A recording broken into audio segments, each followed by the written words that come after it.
When you get, you'll find out when you get this age.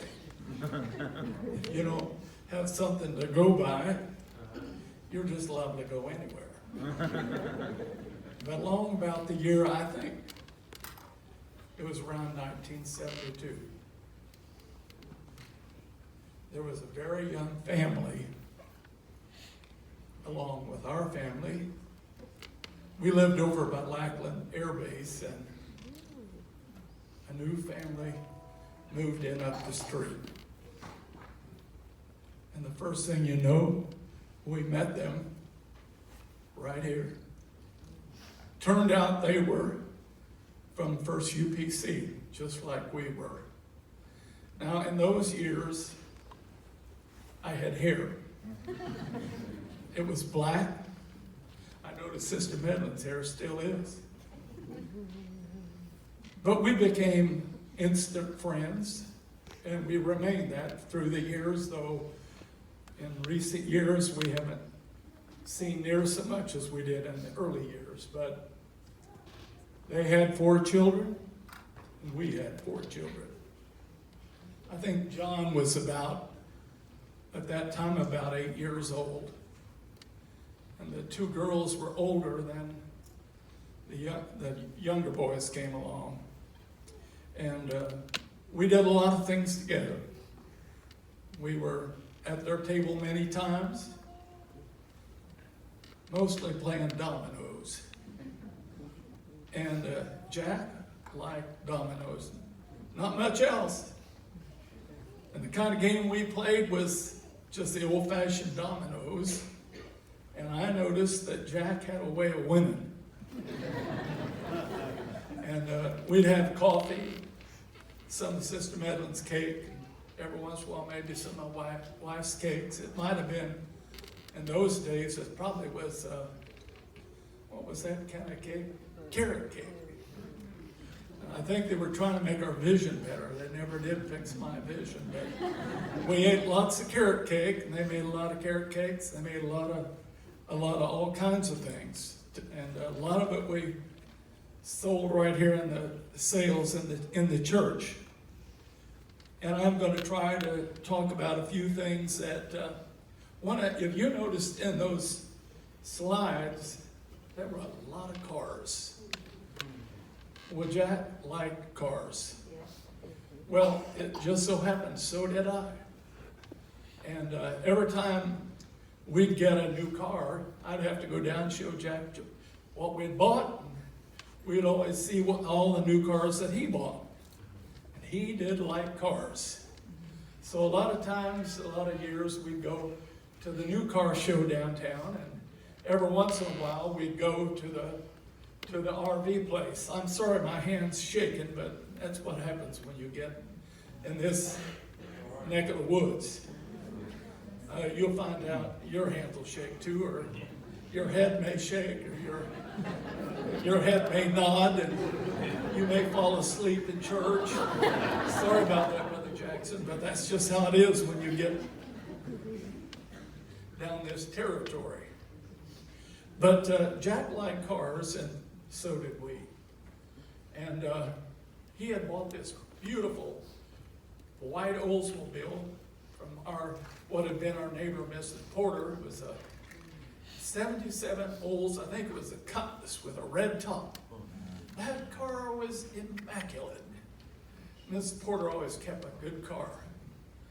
Well, one of those times, something happened to that car, so after Jack got his settlement, I said, Jack, I'd like to buy that car from you. He said, well, what do you want to pay? And I said, well, we decided on about $500.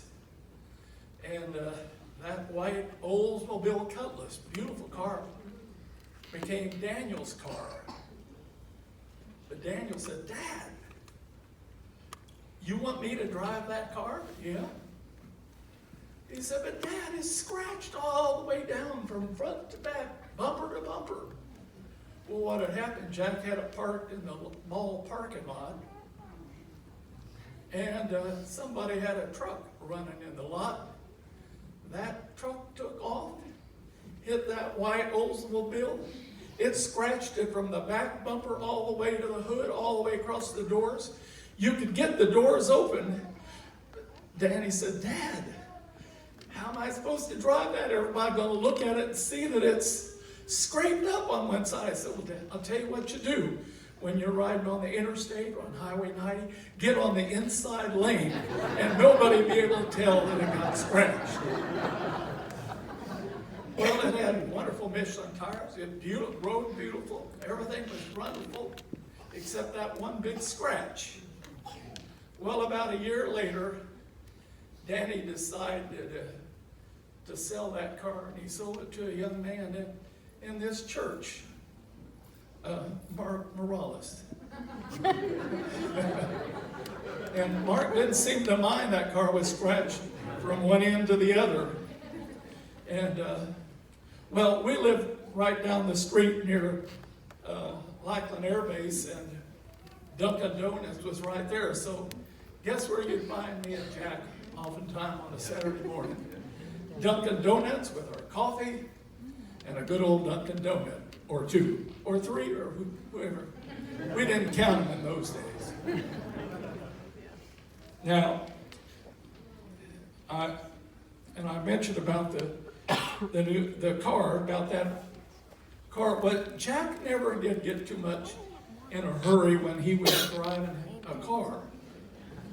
And one night, I think it was a Sunday night, on his way home from church, Jack was on his way home, driving down Highway 90. I suppose he was probably contemplating Brother King's message on that Sunday night and thinking about it, and he wasn't noticing his speed. Well, the next thing you know, there was that guy come up and pulled up behind him, pulled him off with that, that red bubble gum machine. And sure enough, Jack got a speeding ticket. He was going below 40 miles an hour and a minimum 45 mile per hour speed limit. That was Jack. Now, Jack liked to do these stand-up comedies.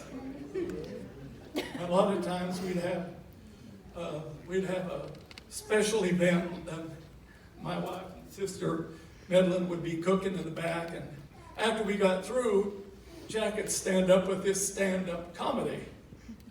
And it happened to be at this particular time was the time when we were getting ready to go to Kenya. And I think Jack was trying to give us a message. So he stood up, proceeded to tell his little story. I have no idea what he said, but the thing that I seem to remember was Jack had a necklace around his neck. It was a bunch of chicken bones all stuck together. Well, that was Jack. Now, it came time for Larry Zimmerman to get married, and we decided, I asked my wife, and I verified it, and she said, yeah, that's true.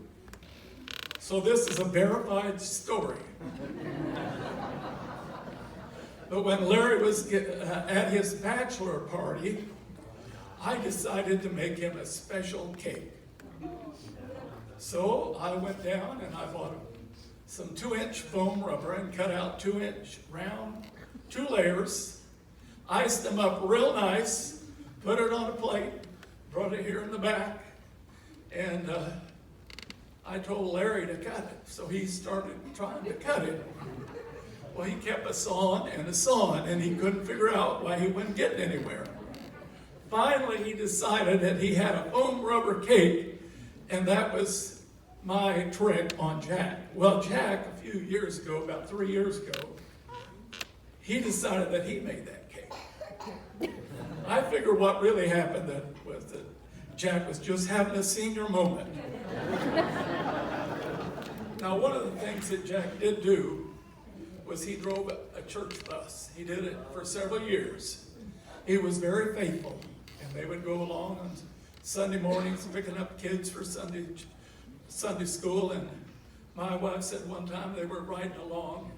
She would help go to the door and pick them up, and they came over this hump in the road and bumped, and just about all the students flip to the top of the bus. Today, you know, that was before we had seat belts. But Jack was very faithful in that. And what I have to say about friendship, the Medlins were true friends to our family. For many years, they were true friends. Jack was gentle, he was kind, he was patient. To be honest with you, I can't remember him ever getting mad. He just was easygoing. But Jack was my friend. And I'm going to miss him along with, I know all of you will too. But we remember the good times and the bad. But mostly there were good times when you were around Jack. He was a true friend.